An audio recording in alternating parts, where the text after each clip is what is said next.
If you're watching on YouTube, I appreciate that. You can see me before every show. I always notice this. I didn't know I was doing it until I saw it on YouTube, that I close my eyes and I just kind of go, okay, here we go. Because I'm not really sure where these shows are headed. But welcome. Good to have you here. It's T11. I'm Terry. Thanks so much for being here. We got ourselves a Thursday night show, as you can tell behind me. If you're watching on YouTube, remember, please like and subscribe. It comes in very handy. Got the nightlife behind me. I do like this view. I do like the view of my house. It's really, really cool. So I was talking to a buddy of mine today, and I found this to be pretty funny. And I don't know why. We're talking about YouTube. He says he's been watching the show, the podcast on YouTube. More people download the podcast than YouTube. Very few people watch on YouTube. But he said that he's been watching it, and he says that his dad watches YouTube. And his dad watches videos of other dads mowing the lawn on YouTube. Is this where we're headed? Is this where we're headed? I don't like watching people do other work that I think I can do. Oh, I'm going to get into that, I think, here in a little bit. That's a very painful thing for me to deal with. That being said, I'm here. I'm here again today. A lot of people, usually after these podcasts lately, they think this is the last one. That's it. He's quitting. I told you, I am not quitting. I am just struggling. The struggle is real out here in the podcast streets. They say it takes 30 years to make an actor. That's the Hollywood saying. You're finally good at your craft after 30 years. It takes 30 seconds to make a podcast. To set it up, to pick it out, to do your thing, it takes about 30 seconds to make a podcast. So that kind of puts things into perspective. But who cares about those actors? They're elites, man. They're the elites. We can't, think that they're good. Sorry, did I go political there? Is that political? I don't know if that's political. I just like making fun of dumb people on all sides. But that's not what this podcast will ever be about. But if that hurt your feelings, sorry. Did you get triggered? Okay. So calm down, Terry. This is not what this is about. But when you got somebody on the hook, you want to put that hook in the mouth and pull that thing back, don't you? Anyway, as we learned on the last episode, I don't have a category of podcasts, which makes it very hard for people to search and find your show. So I have to rely on you guys. Could you please share it? Could you please like and subscribe and share the show just for the hell of it? See if things take off that way. Because it makes it very hard to find a show if you're not enlisted in one of these categories, which I am fine with. I have learned that I am totally comfortable creating my own category and figuring out what this is, whatever this is, along with you. I get just as much information from you guys as you do from me. I probably get more from you. The responses are great. The comments are fantastic. The questions are really thoughtful. I'm liking it. And don't forget, we have this thing that we're doing. We've already filled it up for the first 100, but you could get in line and you could ask to be admitted in, because I'm going to be letting more and more people in, but we haven't started it yet. But it's a private Instagram page where we're just going to try to learn about one another and support one another, give each other input and all that kind of stuff. I'm not even sure how I could do this, but I just wanted a place for us to talk. And I figured 100 people is kind of manageable, and then we'll slowly but surely let more people in. It's called Calling All Wombats. Doesn't have my name, my picture, anything, but we're going to start working on that. Probably this weekend. I'm going to throw a first thing out there where it's kind of a get to know you post where you guys can go ahead and put in your name, what you do, what your goals and dreams are, just real quick, so we can all get familiar with each other. Because, there's going to be some people on there that are much more active than others. And that's the way things are. And we'll just start slowly but surely letting more people in. So if you want to go in there, get in the queue, and we'll let you in as soon as we start doing that type of stuff. So there you go. So we've had a lot of people come into the house lately because we're thinking about getting out of this condo. It's not that, I hate it or anything like that. I'm not really enjoying the condo lifestyle as much anymore. The homeowners, the getting in an elevator with somebody you don't really care for, the meetings, the people going up and down the thing, looking for stuff that's wrong all the time. It is just kind of a stressful thing. So why not take the money we have here, buy something the exact same price in a different part of town, maybe a townhome or something that's a little less, whatever. But so we're thinking about selling this place. It's not up for sale yet, but we're thinking about doing it. And in the meantime, we have people coming to the house and doing some stuff. Like we got a guy coming to touch up our cabinets because our cabinets looking a little worn, So he's going to come touch them up. And these people, they come into the house and I'm just walking around doing my stuff, working on Lex and Terry things, working on stuff like this. Obviously, it's not a manual labor type of stuff. And I know these dudes are looking at me going, why can't you do this, dude? What's up with that? I feel like such a loser, but they're so much better than I am at it. I don't mind trying things. I get a certain sense of accomplishment when I finally pull something like that off because one, people aren't expecting me to do it.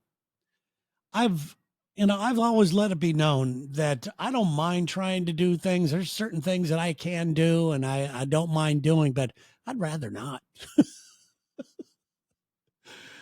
But I look like such a pathetic fool. Like, yeah, I know they're sizing me up going, what does this guy do? What does he do for a living where he can hire me? What does this guy do? You can't come in here and take a little touch up, Pete, and fix this yourself? No, because you're a professional. It's going to look like I did it when I'm done with it, but I do it. Anyway, there we go. What else happened this week? I had a few moments this week where I found myself wanting to mix it up a bit. And by that, I mean, I had a real strong urge to troll some of these fake self-help gurus that I am learning to despise. Now, trolling in my mind, I use my name and my real account. Say that they know it's me. I would never be one of those guys that makes a fake account and sends you stuff like, like the pussies that send me things. I'm right here, guys. This is what you're dealing with. You go ahead and hide and do your thing. But I did have the sense. I did want to troll these people. And I felt really bad. And one of them was the same guy that I mentioned in a couple of previous podcasts ago. Now, you would think that he's living in my head, but no, I didn't unfollow the guy. So he still pops up on my feed, and he was talking about love and relationships like he was an expert. Now, this is a guy who, if you just Googled his name, a bunch of stuff comes up about him banging all these other girls and cheating on his girlfriend and this and that and the other thing. But that's the guy you want to take advice from. You go ahead, Now, there's rumors, like I said, about him all over the place. So I started to write this thing. I typed it up and I read it and everything else. It was real biting. And I know that if you read it, it probably would have hurt his feelings. And I thought better of myself. I go, why are you just stooping so low to be a troll? The people you make fun of, the people that you think are the lower forms of vibration of life. And trolls truly are. They are people that are so unhappy with their life that they want to try to bring somebody else down by telling them the truth. You ain't telling anybody a truth when you're a failed pool cleaner, okay? But anyway, I started thinking about that. So I felt better about, myself for just going, you know what? I'm not going to even type anything up like that. Just do my thing. Let people be themselves. But what bothers me the most about it is that I feel bad for the people that follow these guys, and they're following because they want to believe their message. They want to believe in them. They want to have some sort of hope. So they blindly just push all the chips on that guy's, I'll bet on this guy. I bet on this guy to go ahead and take me to the promised land. You're the only one that's going to take you to your promised land. I'm the only one that's going to figure this stuff out. I was talking to Sherry today, and I don't talk to her about this podcast. I don't talk to her about things like this that often. And she asked me, how come I don't? And I said, well, you're not interested, for one, and that's okay. She's so busy. She is, she has a job. She's got 2 jobs. And without her, it'd be a mess. She takes care of so much stuff. So to ask her to even, to talk about my insecurities, first of all, I don't want to admit my insecurities to her too much, but I just don't want to do that. And she goes, you can talk to me about it. And I said, yeah, I know I can, but I don't want to.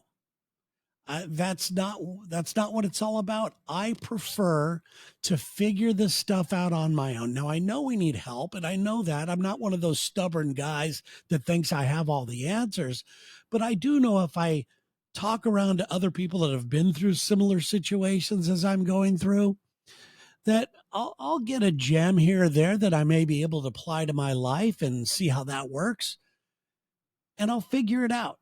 We all will figure it out. We don't need these people. We don't need them. Quit throwing money at these people.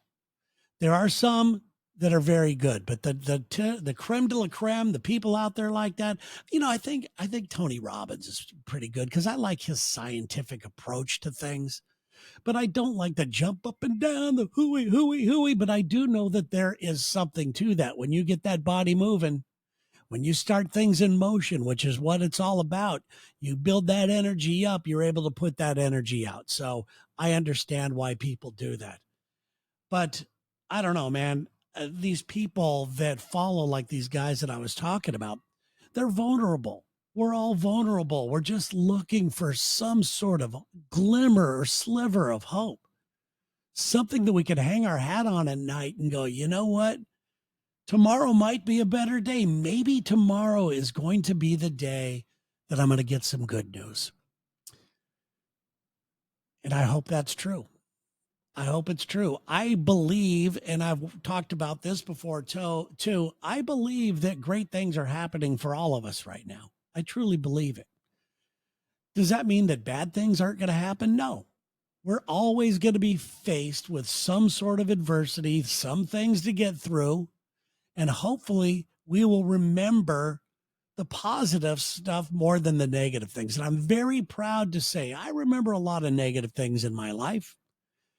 But I'm proud to say that I think that most of my memories now, when they come up, are of a good time, a good memory with my mom or dad, not the stuff that most people want to go, well, it was my mom or dad's fault, a good memory about being the worst guy on my basketball team, a good memory about all kinds of stuff. Hopefully you could come up and we will have these more positive memories come up instead of the negative memories that we could blame people on, because I think at the end of the day,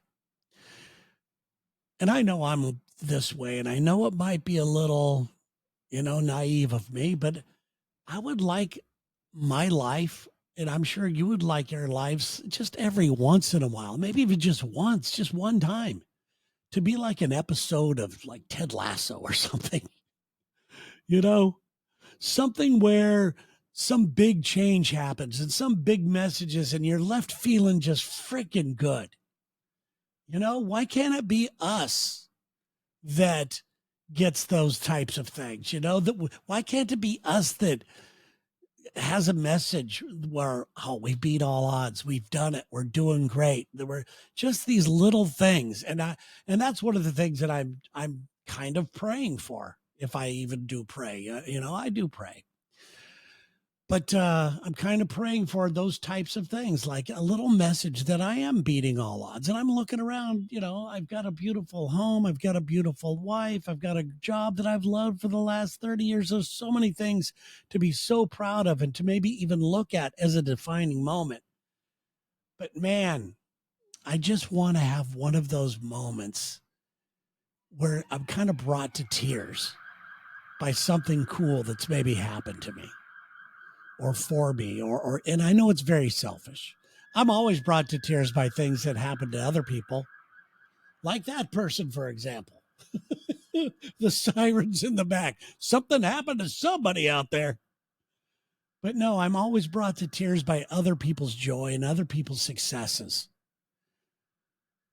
I cry more for happiness than I do sorrow. It's really strange. And especially other people's happiness. When I finally get some sort of happiness, as I talked about on the last one, it's like, I feel like I just got lucky, like I'm a fraud. And that's something that I have to really get involved, because I know some of you are screaming at the podcast thing or YouTube or wherever you're listening to this on, going, dude, stop it with that. Stop it with it. You've done great. You're not a fraud. You're just, I know that you guys support me and I do appreciate that. But these are things that I have to overcome, that, I don't know, that feeling. And I'm working on it. I think I'm getting closer, but we all know, bottom line, life isn't a movie. It's not a TV show. Those defining moments are few and far between, if at all. We never get to celebrate our successes in such a public manner like that. But make no mistake about it, we've all had our successes. And I think we should be pretty damn proud of them. And maybe you're just a great mom or dad. Congratulations. If you kept a kid alive, you're a success. If you're, like I said before, if you're paying for your home and you've got food and everything else, maybe you can afford to go on a vacation now and then, you are successful. And I think you should find a way to feel good about it instead of what other people have. And that's probably part of the reason I'm having, I guess, with the self-help industry, because I see these people, I follow them online. And that's the problem with social media. You see people getting in their jets, you see people more fit, you see people younger, you see people this and that, and it's a constant comparison of what you don't have, where maybe we talk about what we do have. Maybe we are grateful for what we do have instead of that. And I think that's why I'm going to go into the weekend. I'm going to go in the weekend with trying to look for a lot of gratitude. And I'm going to get over this feeling that of insecurity, or that I'm not worthy enough, or the imposter syndrome. You hear that term a lot. And that's a real thing. I know it's a real thing. I know so many people that have it, that are so successful, that are afraid that the truth's going to come out and they're going to pull the rug out from underneath us. I guarantee you that guy I was talking about earlier, he doesn't feel like he's got an imposter syndrome. This guy just makes shit up and lives it. It's crazy. It's crazy.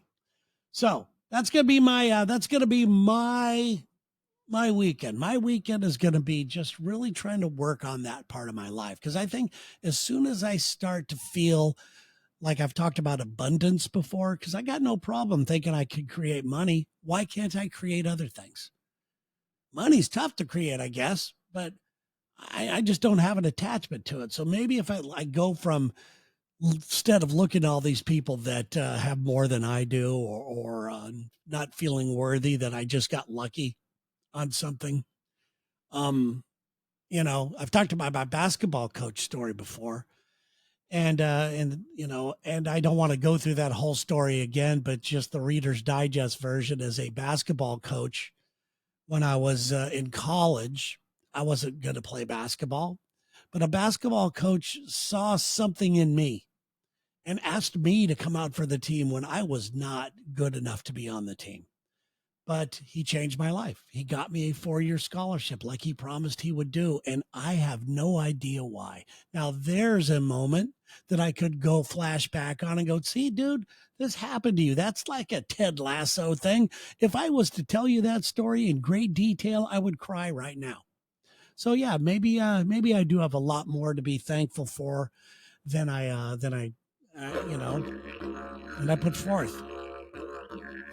Anyway, I hope you have a fantastic weekend. I really do. I appreciate you guys being here for whatever this is, forever how long this is. But yeah, I'm just going to listen to this music for a second, get a little vibe going. Get my ass ready for the weekend. Do a little radio show tomorrow morning. Take a nap, start my weekend, and step through it with my head held high, smiling at everybody I meet and just making magical shit happen. Something we could all do. All right, guys, have a great night.